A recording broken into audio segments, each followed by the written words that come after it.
ഹരേ കൃഷ്ണ. ഓം നമോ ഭഗവതേ വാസുദേവായ. എല്ലാ ഭക്തജനങ്ങൾക്കും ഭാഗവത കഥയിലേക്ക് സ്വാഗതം. ഇന്ന് നമ്മൾ പറയാൻ പോകുന്നത് 4-ാമത്തെ സ്കന്ധത്തിലെ 47-ാമത്തെ കഥയാണ്. ധ്രുവ പരമ്പര എങ്ങോട്ട്? തികഞ്ഞ വിഷ്ണുഭക്തനായ ധ്രുവരാജാവ് വൈകുണ്ഠം പ്രാപിച്ചു. ഇനി അദ്ദേഹത്തിൻ്റെ വംശപരമ്പരയെക്കുറിച്ച് ചുരുക്കി പറയാം. മൈത്രേയ മഹർഷി കഥ തുടർന്നു. ധ്രുവൻ്റെ പുത്രനാണ് ഉത്കലൻ. പിതാവ് തപസ്സിനു വേണ്ടി വനത്തിലേക്ക് പോയപ്പോൾ പുത്രൻ ഐശ്വര്യമോ രാജസിംഹാസനമോ മോഹിച്ചില്ല. ശാന്തനും നിസ്സംഗനും സമദൃഷ്ടിയുമായ അദ്ദേഹം സർവത്ര വ്യാപിച്ച് ആത്മാവിനെയും ആത്മാവിൽ ലോകത്തെയും ദർശിച്ചു. ജ്വാലകളെല്ലാം ശമിച്ച് ശാന്തമായ അഗ്നി പോലെ അദ്ദേഹം അജ്ഞാതന്മാർക്ക് മൂഢനും അന്ധനും ബധിരനും ഉന്മത്തനും മൂകനും പോലെ ആയിത്തീർന്നു. മന്ത്രിമാരും കുലാചാര്യന്മാരും കൂടിച്ചേർന്ന് അദ്ദേഹത്തെ ജഡനെന്നും ഉന്മത്തനെന്നും മുദ്രകുത്തി. ഭൂമിയുടെ പുത്രനും അനുജനുമായ വത്സരനെ രാജാവായി അഭിഷേകം ചെയ്തു. വത്സരന് സ്വവ്രീതിയിൽ 6 പുത്രന്മാർ ജനിച്ചു. അവർ പുഷ്പാർണൻ, തിഗ്നഹേതു, ഇഷൻ, ഊർജൻ, വസു, ജയൻ എന്നിവരാണ്. പുഷ്പാർണന്റെ ഭാര്യമാരാണ് പ്രഭയും ദോഷയും. അതിൽ പ്രഭയുടെ പുത്രന്മാരായി പ്രാത, മാദ്യനിന്ദം, സ്വായം എന്നിവരും ദോഷയുടെ പുത്രന്മാരായി പ്രദോഷൻ, നിശീതൻ, വിഷ്ടൻ എന്നിവരും. വിഷ്ടന് പുഷ്കരാണിയിൽ സർവതേജസ്സനും ആകൃതിയിൽ ചക്ഷുസ് എന്ന മനുവും ജനിച്ചു. മനുവിൻ്റെ പത്നിയായ നഡ്വല, പുരു, കുൽസൻ, ത്രിതൻ, ദ്യുപ്നൻ, സത്യവാൻ, ഹൃദൻ, വ്രതൻ, അഗ്നിഷ്ടോമൻ, അതിരാത്രൻ, പ്രത്യുപ്നൻ, ശിബി, ഉന്മുഖൻ എന്നീ 12 പുത്രന്മാരെ പ്രസവിച്ചു.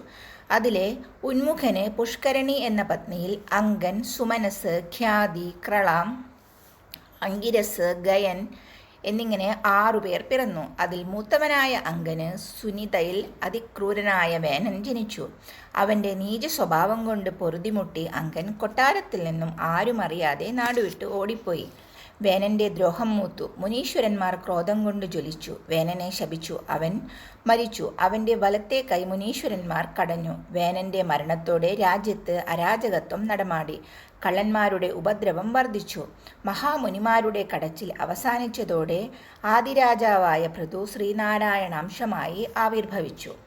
ബ്രഹ്മജ്ഞാനിയും ഭക്തനുമായ അങ്കന് എങ്ങനെ നീചസന്തതി ജനിച്ചു? അദ്ദേഹം പുത്രൻ്റെ ദ്രോഹം സഹിക്കാൻ കഴിയാത്തതുകൊണ്ടാണല്ലോ നാടുവിട്ടുപോയത്.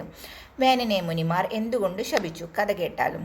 രാജർഷിയായ അങ്കൻ അശ്വമേധം എന്ന മഹായജ്ഞം ചെയ്തു. അതിന് വേദജ്ഞരായ ബ്രാഹ്മണരെ കൊണ്ടുപോയി. മന്ത്രപൂർവം ദേവന്മാരെ ക്ഷണിച്ചിട്ടും അവരാരും എത്തിയില്ല. ഹൃത്വിക്കുകൾ അത്ഭുതപ്പെട്ടു. അവർ യജ്ഞകർത്താവിനെ വിവരമറിയിച്ചു. മന്ത്രപൂർവം ഹവിസ് അർഹിക്കപ്പെട്ടിട്ടും അത് സ്വീകരിക്കുന്നില്ല. ശ്രദ്ധക്കുറവോ ശുദ്ധിക്കുറവോ ഇല്ല. മന്ത്രഭംഗവും വ്രതനിഷ്ഠയിൽ കുറവും വന്നിട്ടില്ല. പിന്നെ എന്തുകൊണ്ട് സംഭവിച്ചു? ദേവന്മാരെ അല്പം പോലും ആരും അനാദരിച്ചതായിട്ടും അറിവില്ല. ഇനി എന്തു വേണം? ബ്രാഹ്മണരുടെ വാക്കുകേട്ടപ്പോൾ യജ്ഞകർത്താവായ അങ്കൻ ദുഃഖിച്ചു. കാരണമറിയണമല്ലോ. സദസ്യരോട് തന്നെ ചോദിച്ചറിയുവാൻ ഏർപ്പാട് ചെയ്തു. യജ്ഞവേളയിൽ ദേവന്മാർ സോമപാത്രം സ്വീകരിക്കുവാൻ എത്താതിരിക്കുന്നത് മോശമാണ്, ദോഷമാണ്.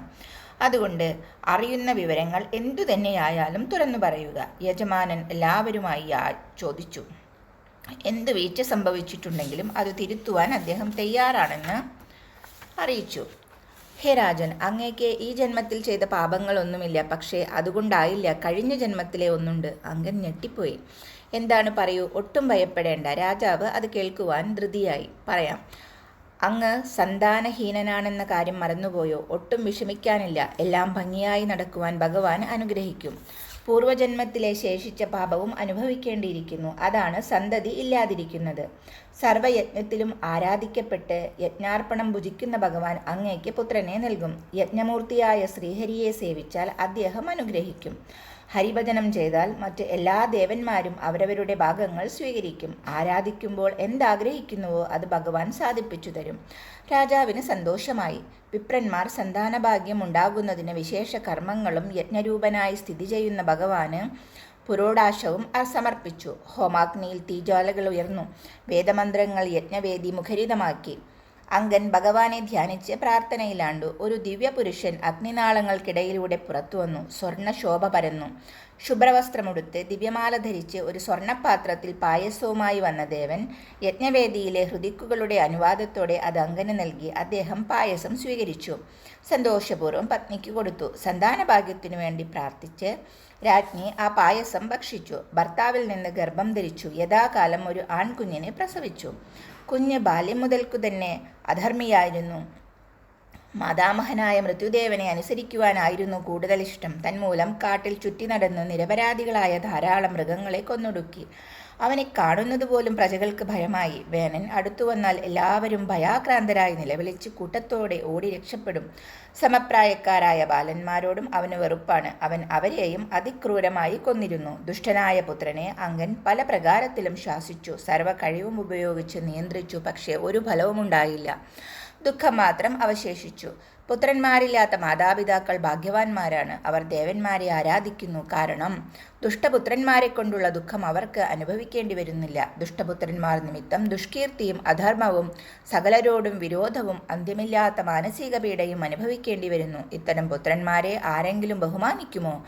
ദുഃഖം വർദ്ധിക്കുന്നതിനാൽ സൽപുത്രനേക്കാൾ നീചപുത്രനെ ഞാൻ നല്ലതെന്ന് കരുതുന്നു. കാരണം ദുഷ്ടപുത്രൻ നിമിത്തം മനുഷ്യൻ വൈരാഗ്യം പ്രാപിച്ചേക്കാം. അവർക്ക് ഗാർഹസ്ഥ്യം ദുഷ്കരമാണ്. മക്കൾ നല്ലവരായാൽ അവരെ വിട്ടുപിരിയുവാൻ വിഷമം കൂടുന്നു. അങ്ങനെ വിരക്ത ചിത്തനായിത്തീർന്ന രാജാവിന് എത്ര ശ്രമിച്ചിട്ടും രാത്രിയിൽ ഉറക്കം വന്നില്ല. അർദ്ധരാത്രി സമയം.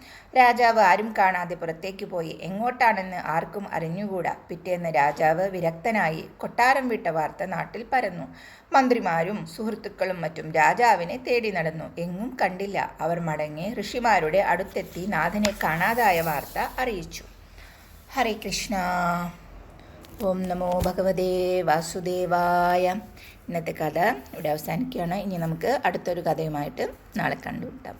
അതുവരെ എല്ലാവരെയും ഭഗവാൻ അനുഗ്രഹിക്കട്ടെ. ഹരേ കൃഷ്ണ.